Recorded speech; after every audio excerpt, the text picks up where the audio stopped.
ತುಳುನಾಡಿನ ಜನಪದ ಕ್ರೀಡೆಯಾದಂತಹ ಕಮಲಾ ರಂಗಕ್ಕೆ ತನ್ನದೇ ಆದಂತಹ ಶ್ರೇಷ್ಠ ಕೊಡುಗೆ ನೀಡಿ ಹಲವು ಪದಕಗಳನ್ನು ತನ್ನದಾಗಿಸಿಕೊಂಡಿದ್ದಂತಹ ನರಿಂಗಾನ ಗ್ರಾಮದ ಕಮಲಾ ಕೋನಗಲ ಯಜಮಾನ ಮೀನಂಕೋಡಿ ಶೇಖರ್ ಶೆಟ್ಟಿ ಗುರುವಾರ ಮುಂಜಾನೆ ತಮ್ಮ ಸ್ವಗೃಹದಲ್ಲಿ ಕೊನೆಯುಸಿರೆಳೆದಿದ್ದಾರೆ. ಕಮಲಾ ಕ್ರೀಡೆಯ ಬಗ್ಗೆ ಅಪಾರ ಪ್ರೀತಿ ಮತ್ತು ನಿಷ್ಠೆ ಹೊಂದಿದ್ದ ಶೆಟ್ರು ದಶಕಗಳ ಹಿಂದೆಯೇ ಕಮಲಾ ಕೂಟಗಳಲ್ಲಿ ಸಾಲು ಸಾಲು ಮೆಡಲ್ ಗೆದ್ದು ಕೀರ್ತಿಭಾಜನರಾಗಿದ್ರು.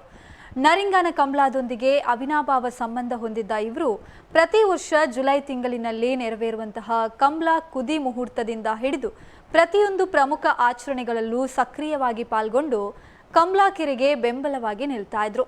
ಅಗಲಿದ್ದ ಹಿರಿಯ ಚೇತನರ ಅಂತಿಮ ಸಂಸ್ಕಾರದ ವಿಧಿವಿಧಾನಗಳು ನಿನ್ನೆ ಅವರ ಸ್ವಗೃಹದಲ್ಲಿ ನಡೆದಿದೆ. ಕಮಲಾ ಕ್ಷೇತ್ರದ ಹಿರಿಯ ಸಾಧಕರ ಅಗಲಿಕೆಗೆ ನರಿಂಗಾನ ಕಮಲಾ ಸಮಿತಿಯ ಅಧ್ಯಕ್ಷರು ಹಾಗೂ ಆರೋಗ್ಯ ಸಚಿವರಾದ ಯುಟಿ ಖಾದರ್, ಕಾರ್ಯಾಧ್ಯಕ್ಷರಾದ ಪ್ರಶಾಂತ್ ಕಾಜವ ಸೇರಿದಂತೆ ಕಮಲಾ ಸಮಿತಿಯ ಸಮಸ್ತ ಪದಾಧಿಕಾರಿಗಳು ಹಾಗೂ ಕಮಲಾ ಅಭಿಮಾನಿಗಳು ತೀವ್ರ ಶೋಕ ವ್ಯಕ್ತಪಡಿಸಿ ಸಂತಾಪವನ್ನ ಸೂಚಿಸಿದ್ದಾರೆ.